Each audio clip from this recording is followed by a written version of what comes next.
I was going to just ask you all, being designers, in my experience dealing with designers and landscape architects, the edible portion is pretty foreign to them. I think we're turning a curve now where they're starting to learn and understand because the demand is higher.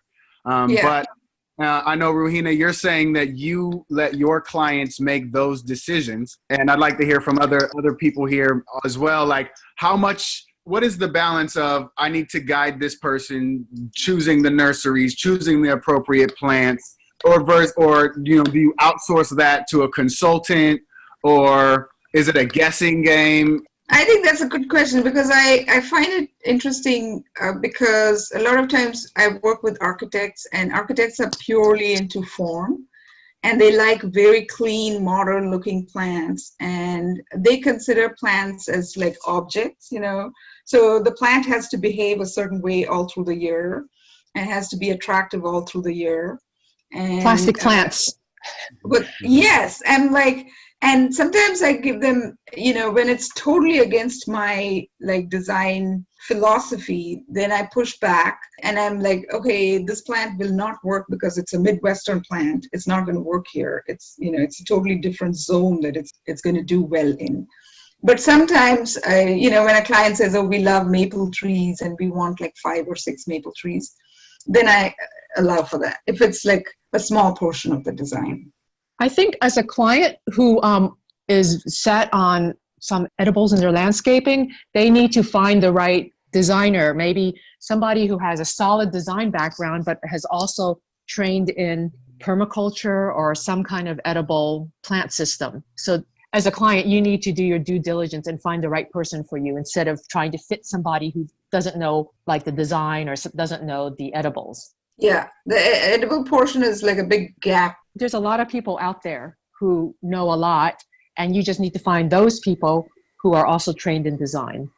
Yeah. And there is overlap. There is some overlap, especially people who are more into the gardening aspect of it. Right. I see a lot of when I go to these master garden classes, their knowledge is totally different from what landscape architects learn in school. It's totally different. And for me, it's there's so much to learn. That's why I find it interesting. And that's why I want to incorporate this as part of not just the design part, but also educationally. I think landscape architects should get more into edible and native plants. Right. So I guess it's almost like 2 different careers. So you find somebody who's been a lifelong edibles gardener, and then they actually train in landscape architecture or garden design, or vice versa. Yeah. And then the person has expertise in both areas.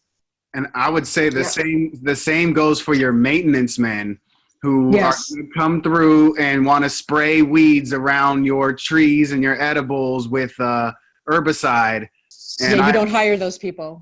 No, you don't. I rent, and I've had to put signs up everywhere. Do not spray. Do not spray. Actually, there's an interesting resource called South Bay Green Gardeners that you guys may have heard of already. And they take people working as landscape maintenance people, fine gardeners or whatever, and they put them through a series of classes, and then their name goes on a list and you can hire them. And they've been trained in, IPM so that they're not just spraying willy-nilly, if at all. And it's a program that's held in both English, and then it's a whole series held in Spanish. Wow. Yeah, I know Joanne was talking about that because she's she does the maintenance as well. Uh-huh. And I hear about IPM, and I don't get into maintenance, even though when I work with contractors who are aware of it, and I try to get contractors who are not just general contractors, but specifically landscape contractors. But the maintenance part is equally important. It's something that I would like to integrate into the design. Right, because the landscape's a dynamic system. It's going to be changing. Things will die and need replacing, or things won't work, and there alterations have to be made. Yeah. So Derek, if we have questions to follow up, do we contact the Santa Clara Garden Community Center, or how can we continue the conversation? Yes, if you're talking, you asked for my contact. My contact, I'll put in the chat. And for those that are just listening in, it's derek.a.bryant@gmail.com. Again, that's Derek, DEREK, j.a.bryant@gmail.com. I'm very inspired by all the knowledge that is on this call, and I would hope all of you email me, if nothing, just to say hi so I can keep you in my contacts, and so we could share resources. I would love to highlight two things that I saw on the chat that I think are important. If you go into a yard where you have to remove a lot of tree litter or chop down trees, there's a method called hugelkultur that was mentioned by awesome person on here, hugelkultur. Instead of paying money to haul those things away, you can bury those logs and those twigs because they will break down over time and have a slow release of nutrients and everything that but bury them with soil. Everything that grows on top of that soil will thrive, and that's how you're putting the material back into the land. I also want to comment on discussion Grace and I were having about people with yards that don't grow anything and want to do something with it, and particularly something agricultural wise. And there is a ordinance called AB 551 that had a trial run for a few years, and they just renewed it for the next 10 years. It is called the Urban Agriculture Incentive Zone Ordinance. Urban Agriculture Incentive Zone, and counties approve it, and the requirement for the county or for certain cities is that they have to it has to be an urban city, more than a few 100,000 people, which means San Jose qualifies, Oakland qualifies, San Francisco qualifies, and homeowners with less than an acre of land that is not being used can get a tax write-off for that land if they dedicate it to a urban agriculture enterprise. I say enterprise, but it could just be a one-person gardening, doesn't have to involve money at all. So that's why it's an incentive zone. It gives an incentive for these landowners to do something. And do you know around Santa Clara if there's such a zone? No, there is. But I think there needs to be some organization to broker between gardeners and landowners, because you can imagine conflict coming up. And if I'm a person who's building a bed and investing all this time and effort into a project on somebody else's yard, and I mean, even if they were a friend, but there needs to be some legality so you're protected on both sides. Well, some protections built in is that it has to be a 5-year contract, but I would also agree with you that a broker, to just get it started, I think is the hardest part. And, you know, it's awesome. The County of Santa Clara, the UCCE extension, the same organization that sponsors the Master Gardeners, have hired a lady named Lucy Diekman, who is an urban agriculture consultant. Oh, cool. Her main role is to connect farmers with opportunities. And her and I work together to send letters to these potential landowners.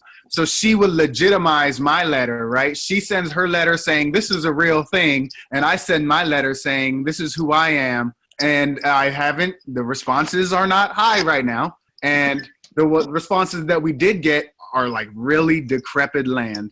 Oh, wow. Yeah. So it's almost like I wouldn't grow anything here anyway. But perhaps if I had more of a team or an organization that can connect me with people like yourself or other people interested in this, maybe we could come together and contribute to these opportunity. But a lot of people are not capitalizing on this opportunity, which is out there. And so I'm looking for a team if you're down. Yeah, we should. I think we should all keep in touch, and because this whole webinar series has been very informative for me, and I hope it's been educational and informative for all of you. Joanne, you had something to say? Oh, I'm still in Louisiana, and I'm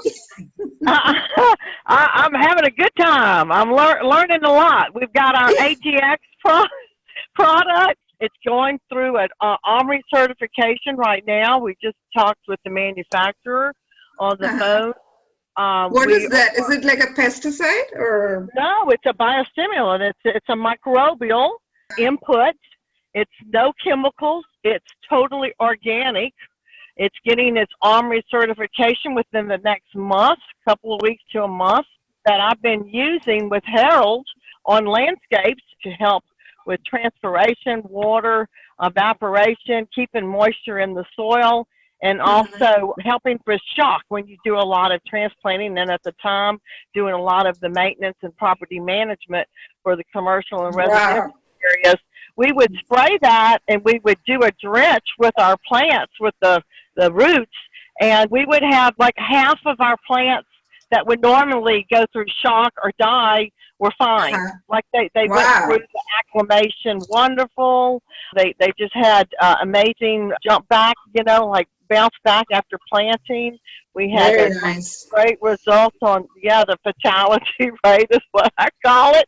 We hardly had things to die. And I started using it in August in Houston. Is it applicable in California, or is it only it's applicable anywhere in the country, anywhere in the world. If anybody wants to know more about it, get in touch with me, and I'll give you product information. We'll do that. Joanne is a landscape architect.